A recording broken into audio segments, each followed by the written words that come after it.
നമസ്കാരം. Raf talk ഫുട്ബോളിലേക്ക് അവർക്കും സ്വന്തം. ഇന്ന് അൽ നസർ വീണ്ടും കളിക്കാൻ ഇറങ്ങിയാണ്. സാദിയോ മാന മടങ്ങിയെത്തിയിട്ടുണ്ട്. അദ്ദേഹം പ്ലേയിങ് ലെവലിലുണ്ടാകും.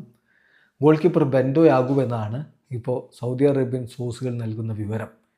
ഏതായാലും സൗദി അറേബ്യയിൽ ഇപ്പോൾ 4-ാം സ്ഥാനത്താണ് അൽ നസർ എന്ന കാര്യം മനസ്സിലാക്കുക.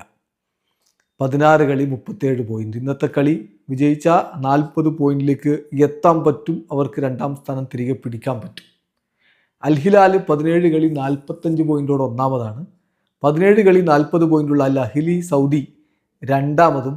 അൽ ഖാദിസിയ 17 കളി 39 പോയിന്റോടെ മൂന്നാമതുമാണ്. അൽ നസർ 4-ാം സ്ഥാനത്ത്. നോക്കുക എവിടെ നിന്ന ക്ലബ്ബാണ്, എത്രത്തോളം താഴേക്ക് വീണുപോയി തുടരെ ചില പരാജയങ്ങൾ വന്നപ്പോൾ എന്നുള്ളത്. ഇനിയിപ്പോൾ പരാജയം ഒന്നും സഹിക്കാൻ പറ്റില്ല, വിജയിച്ചേ പറ്റൂ എന്നുള്ളതാണ് സ്ഥിതിവിശേഷം.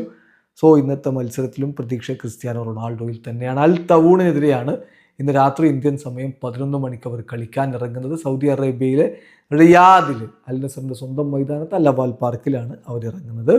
ഇന്നത്തെ മത്സരത്തിലെ അൽ നസറിൻ്റെ പ്ലേയിങ് ലെവൽ നോക്കാം. ഗോൾ കീപ്പറായിട്ട് ബെൻഡോ, ഡിഫൻസിലെ ഇനീഗോ മാർട്ടിനസും സിമാക്കനും ഉണ്ടാകും. ഇരുപാർശ്വങ്ങളിലായിട്ട് ബൗഷലും സുൽത്താനും ഇറങ്ങും. മധ്യനിരയിൽ അൽ ഖൈബരിയും ബ്രസോവിച്ചും, മുന്നേറ്റങ്ങളെ സഹായിക്കാനായിട്ട് ഫെലിക്സ് ഉണ്ടാകും. ഇരുപാർശ്വങ്ങളിലായിട്ട് കിങ്സ്ലി കോമനും സാദിയോ മാനയും, ഗോളടിക്കാൻ ക്രിസ്ത്യാനോ റൊണാൾഡോ. ഈ തവണയെങ്കിലും സൗദി പ്രോ ലീഗ് കിട്ടുമോ എന്നൊരു ചോദ്യം ബാക്കിയാവുകയാണ്. ഏതായാലും നോക്കാം, ഇനി കാലിടറാൻ പാടില്ല. വീഡിയോ അവസാനിക്കുന്നു. ഫുട്ബോൾ ലോകത്തെ കൂടുതൽ വിശേഷങ്ങളുമായി റാഫ് ടോക്സിൽ എത്താം.